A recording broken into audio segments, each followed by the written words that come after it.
Welcome to the Scenic Route podcast.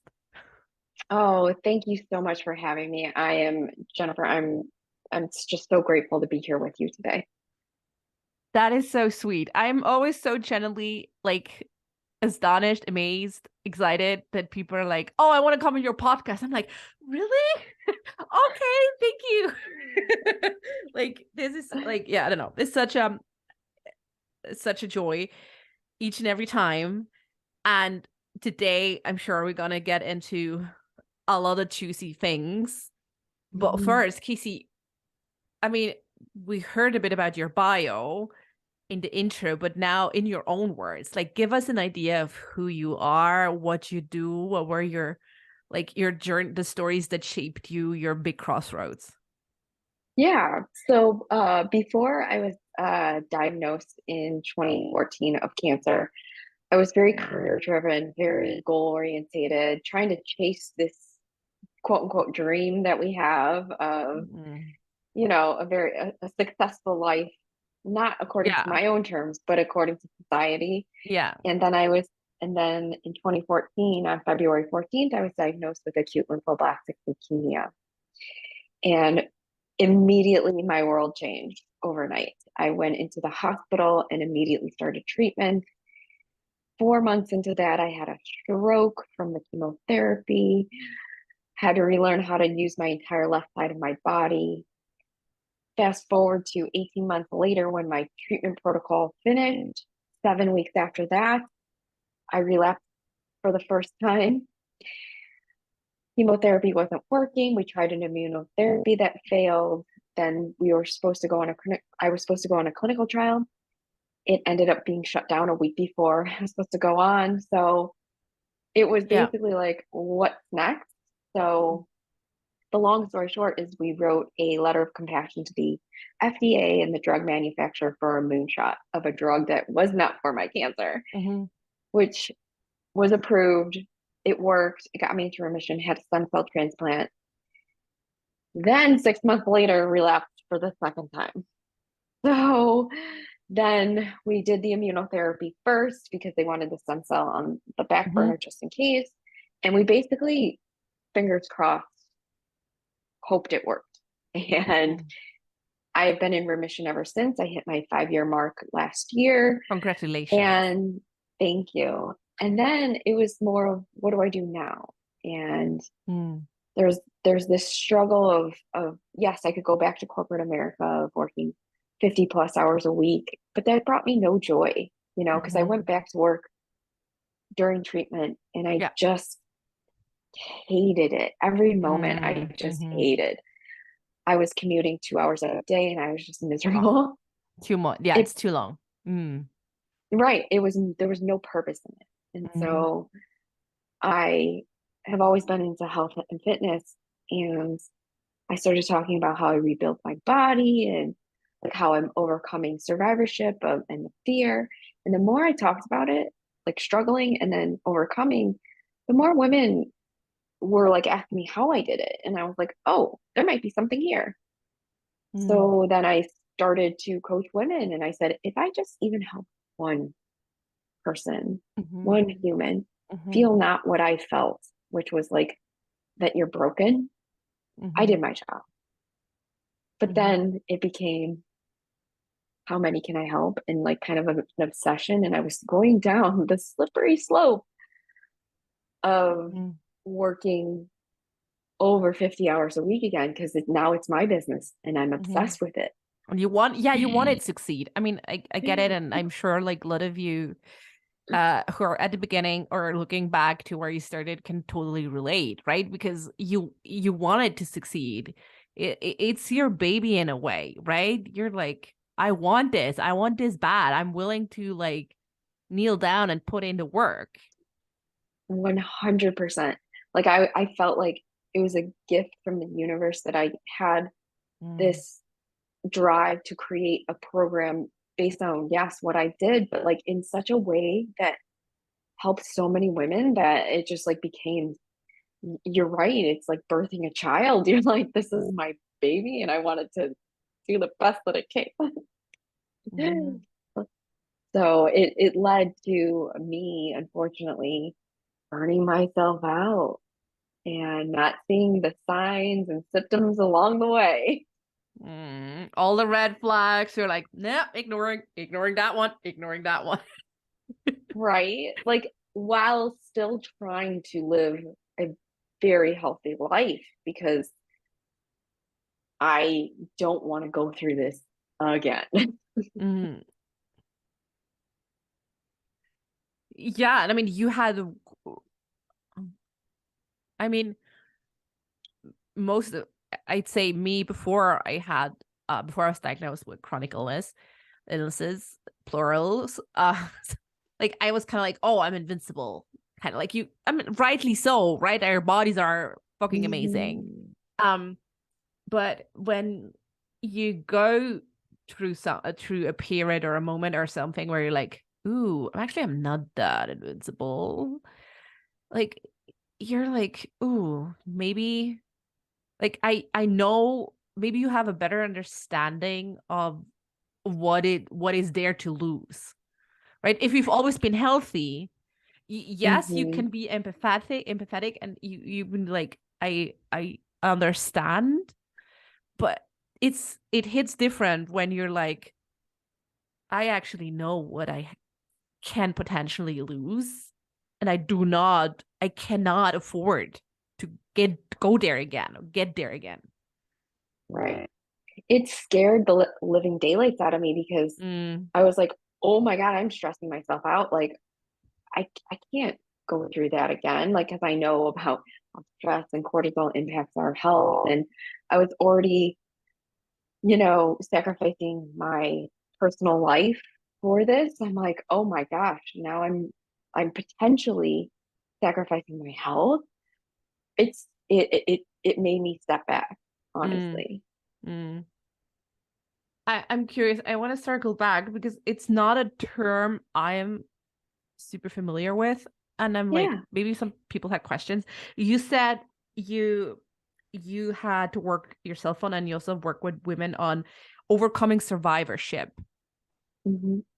Can you, I'm just curious, like, can you tell me more about what you define as survivorship and what the obstacles there are that women face that are there to like overcome or work with?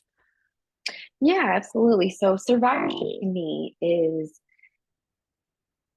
any time along the journey is survivorship because Yeah. you're literally surviving every single day. So in my opinion, it's from the time you were diagnosed Hmm. till long afterward. Yeah. And it could be the rest of your life. And oftentimes women are filled with a lot of anxiety, a lot of fear. Mm. Um, they are really struggling emotionally to understand, like, what does this mean for my life? Hmm. How do I want to feel more like my old self, but I know everything's different. Hmm. Um, and then there's also like the actual physical side effects from going through Hmm. treatment.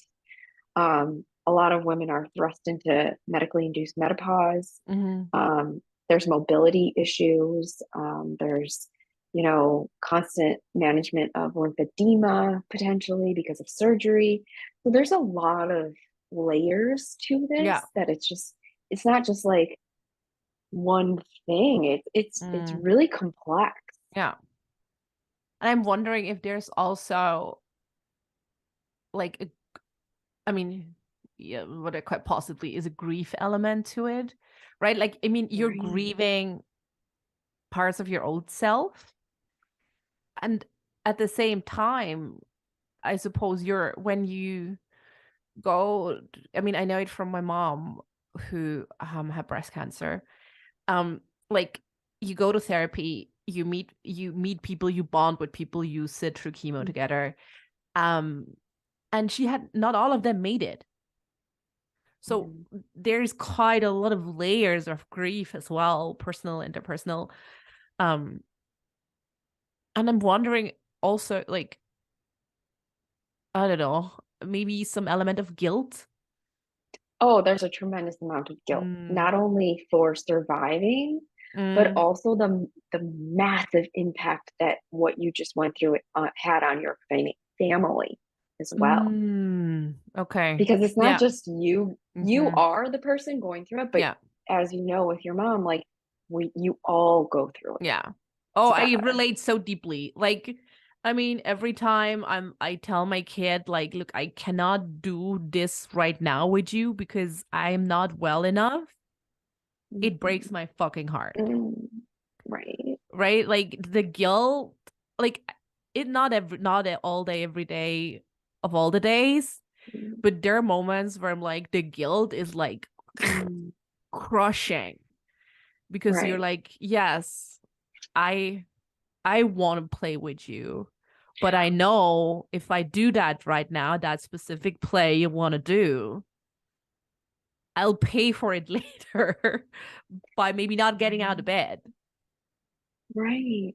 So And it's a constant of like what is possible right now. And yeah, there's always something else to do and like that's all fine. But you also kind of like need to let that emotion of guilt surface. right. So you can let it go. But Yeah, like otherwise it's often, just back in the cupboard and then at some point the cupboard right. explodes because it keeps all your guilt emotions or something. That's 100% true. It's like any emotion. It's like holding on to anger or Mm, the sadness. It's like you have to literally process it, let it go so you can move on. Otherwise, it's just like it sits in the inside of you and festers.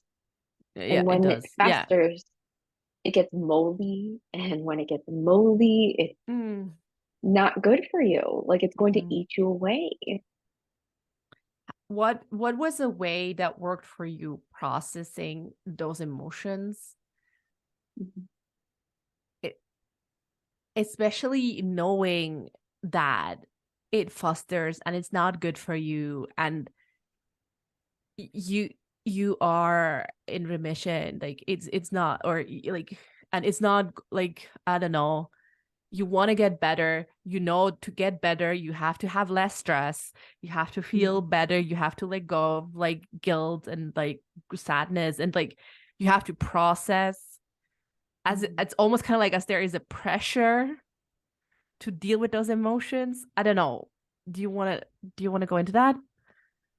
Yeah, so like that is where either you get stuck and you don't Mm, process it and you are just kind of miserable a lot, mm, or you actually address it so you can move on and heal. And like for me, I'm one of those people that in my all through my childhood and up to cancer would have been one of those people who just like locks it in a cage and like shoves it down, never yeah, talks I mean, about I it think again. that's our default mode anyway, right? For most Right? of us at the beginning, because I don't know, maybe the next generation will be different, but I mean,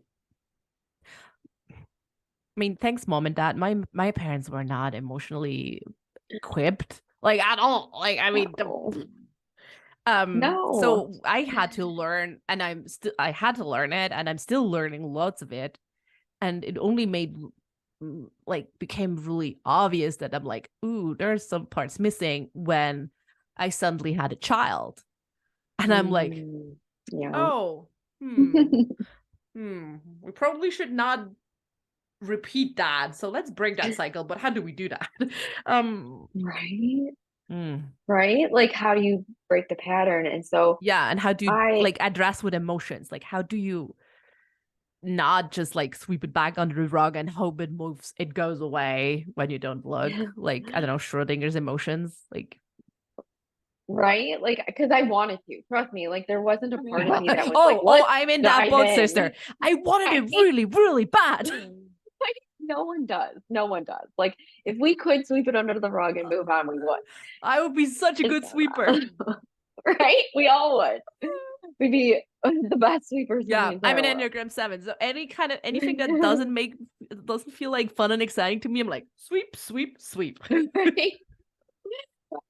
And so, unfortunately for me, that came out when I hit an ugly, messy rock bottom. Like, I Mm, literally came home from work one day threw my bag on the ground and just broke down in front of my husband at the time, and massive amount of tears and emotion. And he was like, what happened at Yeah, work? what is going on? Yeah. Like, what was that like catastrophic thing that must have happened? Like, he was like, what happened at work? Like, he's freaking out. And I'm like, Yeah. it's not work. And I'm like trying to hide from Oh, myself, even though oh, the like poor there's nowhere to lad. Yeah. hide. Oh. So he didn't know what to do, because it kind of like was in shock. Like, this is the first time you've like had this much emotion ever. Like, I don't know what to do with this in this way. And he ended up calling my dad and his mom, and they came over to help support, because they didn't, no one knew what to do. And I just was beyond mortified and embarrassed of what was happening, because I was like, I was so strong during treatment. What is wrong with me? Like, again, going back to like, no one talked about it. Survivors, there's a lot of shame around feeling that way. Like, we should just be grateful to be alive, right? Like, but we don't. Yeah. We don't often And feel that. and also probably like that element. Yes, you're alive, so be happy now, right? Like you got what you want. You're still alive, so be happy now. Damn it. Right. Right? Like, okay, sure, thank you. Right. Exactly. Which is why I went back to working like 50 hours a week, 2 hour commute a day. And Do you I just, feel like you still had some element of like to prove something to someone? To oh prove to yeah, yourself that that you could still didn't do go it? away. Yeah, that didn't go away because I went through cancer. And that night is really what catapulted me to address this. And I said, I'm going to break the pattern. I go, clearly, the coping mechanism that I learned my entire life isn't working. I've got to do something different. And I dove in. I literally went in like intensive therapy. I did a healing retreat, like all these things that like really, some of it worked, some of it didn't. I hodgepodged it together because like what, I didn't Well, feel I like mean, a you lot don't of know this. what will work for you and what will resonate, right? Like, I mean, for some it's that book, and for others it's that journaling question or whatever. Like, you don't know, right? Until Right. you're curious, you try different things, you're like, wow, Yeah. mind blown. 100%. And I wasted a lot of time on shit that didn't work. And it was I'm intrigued. quite What was frustrating. let's share both of the thing. Let's each share one of the shit things that didn't work for us. Oh, there were many. Where do I start? Pick your best. Pick your I best know, fighter. right? So I went to, honestly, this is what did not work for me. I went to a support group, and the whole point of this particular session was survivorship. That was the focus on how to get out of it. So this woman had this wonderful presentation, very professional, not a survivor herself. And it did, everything that she said didn't make any sense. It was like, Okay. go back to living your life and just forget about like what happened. Like, That doesn't it was no, it that was doesn't sound very healthy. That sounds like a it was big sweep. brutal. Yes, Oh my god. exactly. That's Okay. Yeah, kind of that what she was sounds preaching. super not intuitive. Yeah. Right. And then everyone that was there was kind of like wanted to stay in that victim mentality of like, yeah, we went through cancer. Like, can't you understand? Like, oh my God, it's me. Like, I don't know. Like, and I was just like, I don't want to sit here. I was like, I want to like, I want to live again. Like, what are we doing? And then finally this gentleman inside of this session stood up, and I'm not kidding. He looked very angry, and he goes to the woman, goes, this is all great info, but how the F does this work for me? Fair question. And I just was like, oh boy, get me out of here. Oh boy, get me out of here. I was like, I'm so uncomfortable. I was like, can I just leave? Like, I literally was like, I'm not comfortable at all. Like, get me out.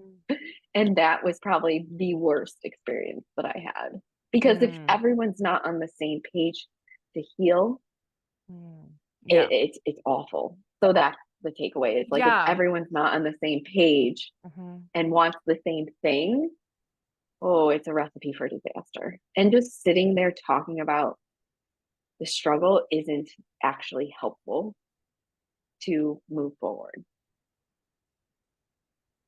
Yeah, there's a point where talking about it helps, but you gotta follow it up with something else.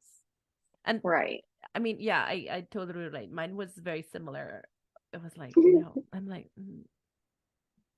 but I mean, I had to do like a quick detour of my psychotherapist, my psychologist telling me like, I'm not really sure if you're like fully acknowledging the scope of your like illness and on being unwell. I'm like, nah, I'm fine. um Right. I had to do this quick detour of like, oh shit, it's actually bad. Um, but it didn't really change the setting of I don't it doesn't make me feel yes, I appreciate the community and support deeply, but it Mhm. doesn't make me feel any better if I'm around a bunch of mopey people. Like it just ain't like, I don't know. Right. It's No, I agree with you. Like, we can't help what happened, so why are we sitting in it? Like, we can't change what's already happened. Like, we can't go backward. We have no time machines, so yeah, we oh can only yeah. That sounds a lot of like we're going into the topic of releasing. right. Which right? Like how can you like walk that tightrope between between yes, this happened, this is a part of me Mhm. now. I'll never get back to the old me. She's gone, she dead, she bye-bye.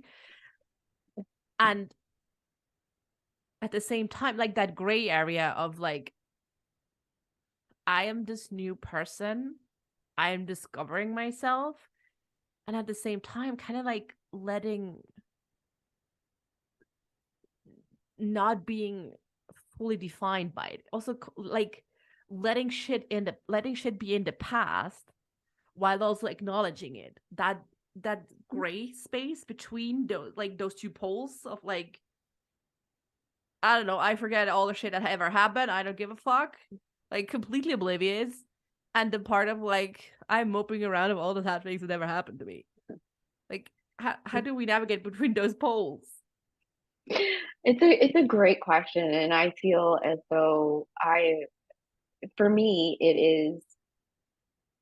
is so like I still live with chronic pain and there's a lot of things that I can't do because of my stroke. Like I just that Mm-hmm. body is not it's not I'm never gonna be able to do certain things. Like it Mm-hmm. just it's a byproduct of what happened. Does it make me miss that I'm not able to? Of course. Like wouldn't I want to go back? Of course. Like that's not the question. The question is I can't.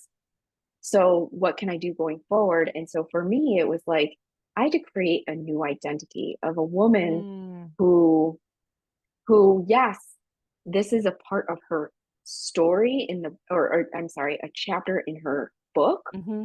but she is not stuck on that page. She is creating a new chapter. Mm. And the story has yet to the book is yet to be finished. Yeah, it's just Still another so much. chapter. It's just another chapter. Yeah. I'm still the same book, still the same cover. Maybe Hmm. you change the font, but it's still like Right. yeah. Right. Yeah, I like that approach. 100%. Mm. Yeah, and that's kind of how I had to look at it was like it's not that I'm letting go of that person completely. Like that she served her purpose and she was great while she was there. But I took she the got best you through part chemo like multiple times. She's 100%. amazing. She's a warrior, right? Like yeah. Yeah. But at the same time, like I couldn't be that same person continuing going forward. Like I She took the best served her parts of her purpose. with Like that me. persona of you Yeah. served her purpose. Yeah. You have to, and she Mm. did her job well. And I took the best parts of her with me, but I let go of the parts that like no longer served me. The, you know, the obsessed about like this goal of life of I don't even know that society puts You on can us. substitute with anything, right? Like, I mean, if you can't relate to the illness, like if you're listening and you cannot relate to the illness bit, then like thank heavens.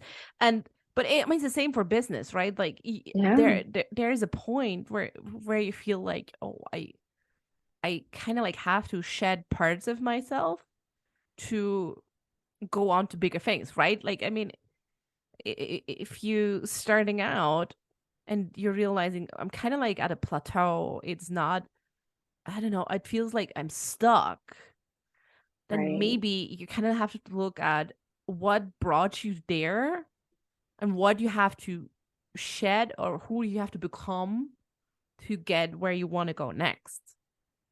Yes, Mm. 100%. It's growth and evolution over a lifetime.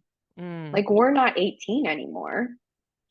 I don't want to be 18 Oh anymore. God, no, 18 was no. Oh Right? God. I mean, I would take late 20s for sure. I would like, yeah, I'm good with that. Like, cool. But an 18, no, God, no. Dear Lord. No, keep Right? 18. No. Oof. So if Mess. you think about it in that context of like, we're not that woman who was 18, like, why do we expect to be the same woman after a massive trauma or life change? Like, we're not. Like, Mm. it's like giving birth to a kid. Like, there's life before the kid and there's life after. Yeah, and at the same time, yeah, and then this, and like this is where, oh, this is no, I know I'll get eye rolls. I can already see them through like of like the multidimensionality of time, right? Like, yes, you're not that person anymore, and at the same time, you still are, Yeah, right? The same way, 100%. yeah, the same way as you're not like 6 years old again anymore, but you're still the little kid inside of you, and she comes out every now and then to remind you of important shit. I think you nailed it. That's so true.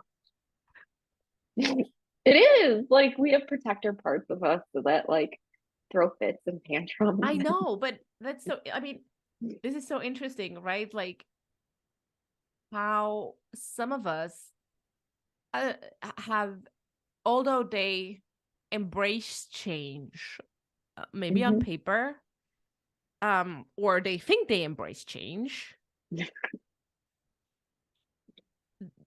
who have such a hard time with letting go of identities and emotions and roles that no longer serve them.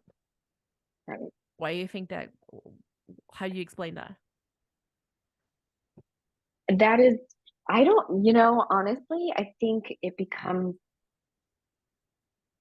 a part of you. Like, so for Mm. example, like in regards to like someone surviving cancer, like you get stuck in that I am this person instead of Mm-hmm. moving forward and like, yeah, I had cancer versus like I am cancer. Like I'm not cancer. I had it, yeah, Yeah. but I'm not cancer. Yeah. Like Oh, that's such a it's good not example. who I am. Yes. That's, I never really thought about it. I kind of like intuitively did that. Like Mhm. I say, I don't say oh, I'm a celiac, because I don't fucking identify as a celiac person. I say, oh, by the way, you gotta have, it has to be gluten free. I have celiacs. Yeah, I'm just someone who happens to have celiacs. I'm not a celiac. right, I'm like, that's not right. a role I want to identify with. That, no, that was just like, yeah, that's. Thank you for saying that. That was the first time where I'm like, that's actually Mhm. spoken out loud, but I kind of like Did did. it But intuitively. Yeah, yeah, some sort of, yeah. Because I'm like, no, I'm not because that kind of person. right, but there's more depth to you, Jennifer, than just a Mm. disease, like or just a chronic illness. Like Which feels that's hard at which again is something some of you will shrug off, and others who can relate will fucking cry when you tell them that 3 times, right? Because it feels so all consuming at times that you really have to sit down and ask yourself, what am I apart from the things that happened to me?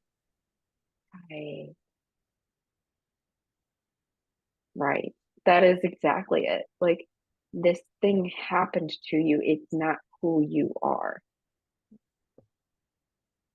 Okay, so let's look at the same coin, but Hmm. the flip side, right? Like we said, I am thinking out loud. So we said, okay, you're not like the things that happen to you, right? You're not cancer, you're not a victim. You happen to have to be in situations that harmed you or the whole thing. So Right.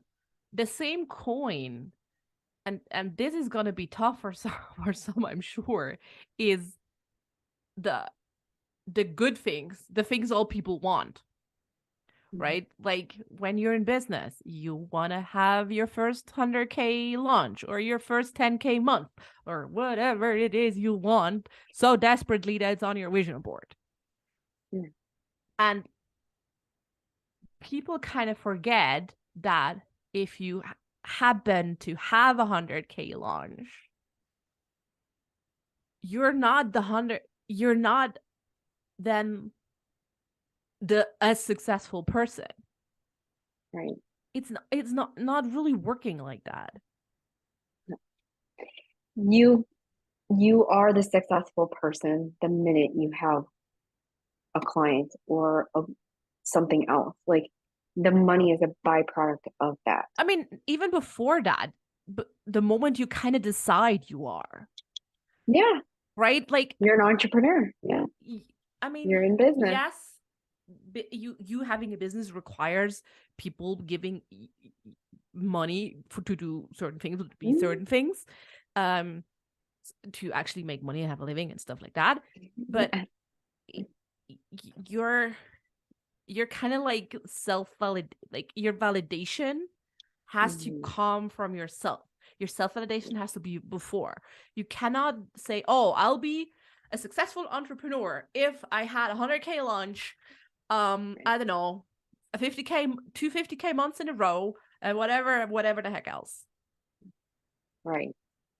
It's You kind of like, already have to you have yeah, to know that the minute you decide to start something like a business, you are successful.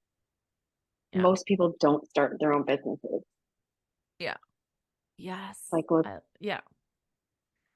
And like, because I feel that's a lot of the things, that's one of the more common thing. Like we talked about burnout before, right? When mhm, you said like, oh, you were, it was kind of like your new business was your baby. You put in the work, you put in the hours. Like, mhm, yes, that's one one quite real side of burnout in entrepreneurship, right? You're just you're hustling to the ground. You've won it so bad, you put in the hours. But I think I feel like a more sneaky side of burnout is when you actually haven't really mastered that self validation and you're like, oh, if I've achieved that goal, I find fulfillment and like purpose. I'll right, be like the classic if I earn that amount of money, I'll be successful. I'll be happy. If I lose that amount of pounds, I'll be happy. I'll be beautiful. I'll be whatever. Um, and so then you end up chasing just like another another goal and another like it's just it will lead to kind of like if you rely if you kind of like outsource your self-worth on like mm, external things, you're going into this constant cycle of seeking validation and feeling unsatisfied, and then you're doing the whole thing again and the whole thing again, and you're like burn out, sneaky as it comes. yes, and that is really easy to do because we how we define I success. mean, we both, and I'm sure I'm speaking for you here too. I'm sure we both been there, done that, got a shitty Mhm. burnout t-shirt from it. Like, yeah, like I mean, we talk about it because we actually know what we talk about because we've actually been there and it was shitty. You're Yeah. like, okay, so I'm chasing this thing. I know I'm chasing these things because I think this thing will tell me XYZ. So how do I chop this? How do I stop chasing this fucking thing? Because it will not tell me XYZ. I tried that before. Now I've lost all hope. So where do we start? Right. Right. And it comes with knowing your self-worth is Mm, not attached to the outcome, yes. Mm. right? Like it sounds so simple in theory, but it's I'm like, it's yeah, so that's like complicated. that's on my Chinese fortune cookie. Right? Like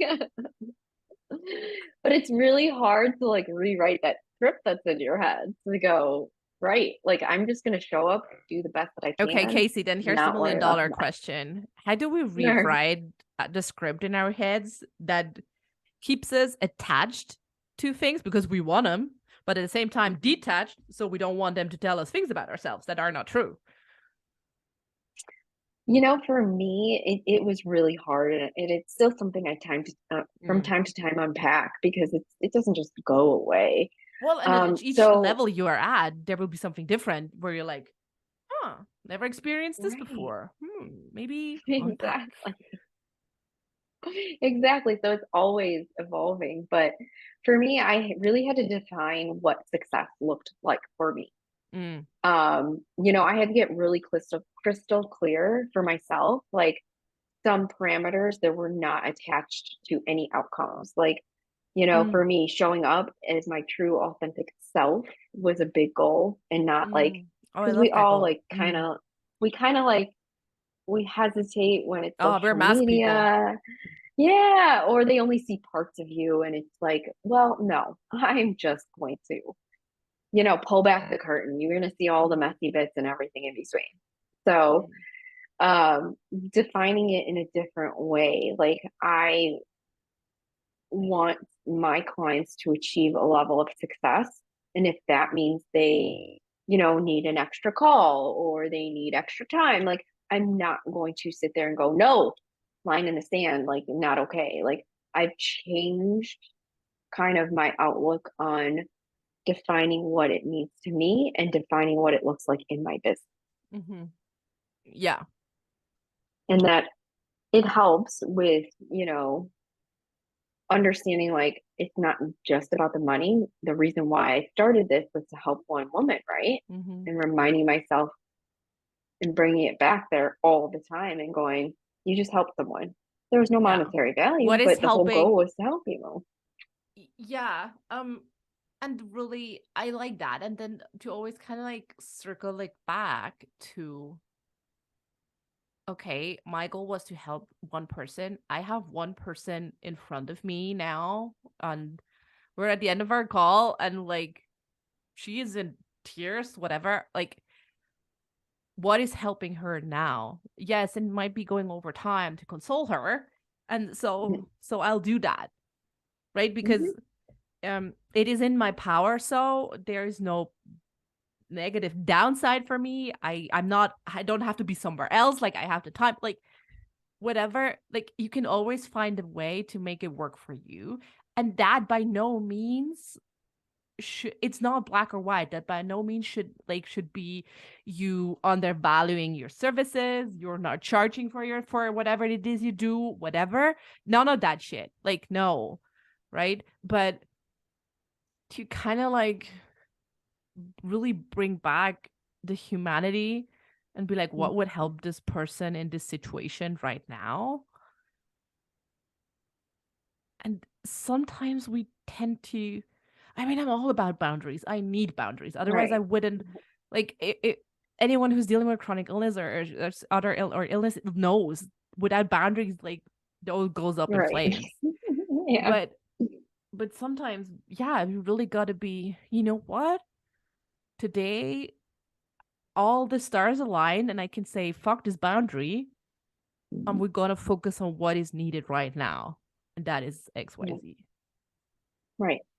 And you can give yourself permission to on the fly change the boundary or, you know, just for this moment and put it back in place. Like it's not a Yeah. boundary that is set in stone. It is, my boundary is very movable is flexible, and it it's on the fly. I give myself permission to Yeah. change it. Yeah, as you and you can also like as you can give yourself permission to be like, no, this is a hard boundary Hmm. because I I'm not willing to, I cannot afford to, whatever. Right? Like, yeah, really give yourself permission to do the uncomfortable parts as well. Hmm.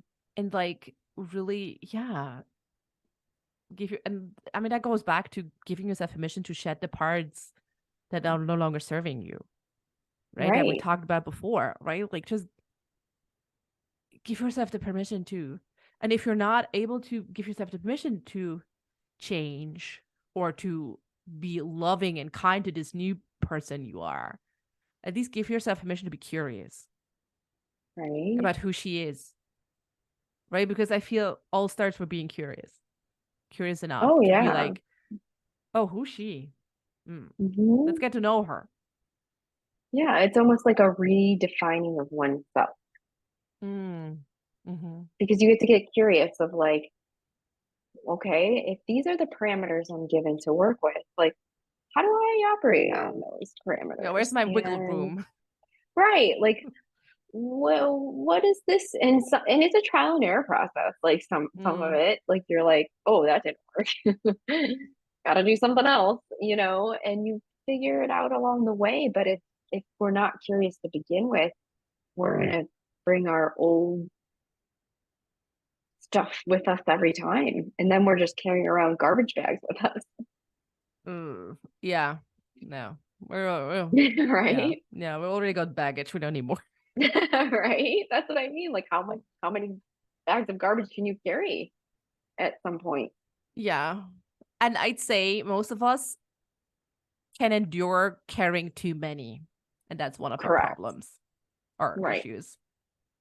Yeah, I would agree. Like, no one's gonna address it because we're like, I'm just supposed to what is the term? I'm supposed to just fight through it, or Yeah, yeah, suck it weather the up. storm, or Like, yeah, yeah, yeah, yeah, like that yeah. mentality. Mhm. And again, yeah, I mean, it's not black and white, right? Yes, there is No. truth about it. You have to weather the storm. Otherwise, if you decide early on, I'm not going to weather the storm, then half the battle is lost, right? But Right. at the same time, no, you do not. Mm. Right. You There's a don't have better to. way to there's a better way to weather the storm. Like, you can have umbrellas, Mm. you can have a raincoat. Like, there Yeah, you can there be better equipped at weathering the storm, right? right. You can have a better boat to weather the storm. You can, I Right, don't know. exactly. Whatever Yeah. the storm is, like, you can have Mm. better equipment and tools to weather it. Oh, yeah, I love that. You always look for better tools. So we talked about a lot about burnout and how like one of the a lot of the common ones I see in people starting their businesses, the first kind of like grind and hustle, Mhm. like been there, done that, and then kind of like the sneaky one of, oh, I'm gonna chase this fame because then I'm like a super exciting entrepreneur, and that's more sneaky. And I kind of like want to circle back to that because I know you brought something with us for like in the we'll link it in the show notes. That kind of like Mhm. helps us to recognize burnout and or to kind of like make sense of it. Do you want to talk a bit about it? Yeah, so I just it's just like a understanding what burnout is, and Mm, recognizing by asking yourself some questions mm, about your own behavior, and what your body actually feels mm, when it's dysregulated versus regulated, because our our mm. our endocrine system and our bodies actually know when we're stressed out. It's just, are we listening? Yes, and the mean thing is they're not like our nervous system and our like hormone system. They it's enough for them to stress out if we think we're stressed out and not if we're actually Right. in a stressing situation. So, I know. I mean, basically, every time you think a stressing thought, you're saying to your body, stress, stress, stress, stress, and your body cannot really tell the difference between this is just a made up scenario she had in her head, yay, go her, or if it's actually like happening around you, right? I mean, to some degree, right? I mean, if there's like, if you're chased by a bear, or I don't know, then you have some sort of like primal instinct kicking in, which wouldn't happen otherwise. But the stressor, the biological, biochemical stressors, to some degree, are very much the same, whether you're just thinking about it or you're actually going through. So all that letting past be in the past and not worrying about the future because you can't change it. Actually, there's actually some science behind all of this. Right? Like, you know, and I think oftentimes you ignore it because you're just like push through, push through, push through. So you don't even see it just because you're like, one more, or right. like, or you're I just, didn't see it. or you're just so out of tune, right? Like, and then you have this one thing and everything kind of like crumbles down. And I remember when I burned out in corporate, my like tumbling down moment was when I was standing at my local shop and it didn't have my favorite kind of yogurt. I mean, it was but I know. I had for me to function at the time, I need everything to go to plan. Like, duck. It like, otherwise I could not have done like 60, 70-hour weeks, like all the things. My poor boyfriend, he was like, this is not about the yogurt, is it? No, it's not about the yogurt. You're like, not even close. It's not even nothing to do with yogurt. You're like, hey, let's get the you yogurt, home. Let's get you right? home. The yogurt just was the one thing that tipped it over the edge. Yes. And like, that's the thing about burnout, is like, it's something, nothing to do with what's actually happening. It's something so minute and small where you're just like, I can't do it anymore. Yeah, I mean, am I bothered by them not stocking my favorite yogurt? No, I'm not. Like, I have another one. It's fine. Like, but in that moment, it was everything. It was everything. It was everything. Casey, this conversation was also everything. I feel like this was like also like a, I don't know, part coaching, part enlightening, part personal story. This conversation was everything.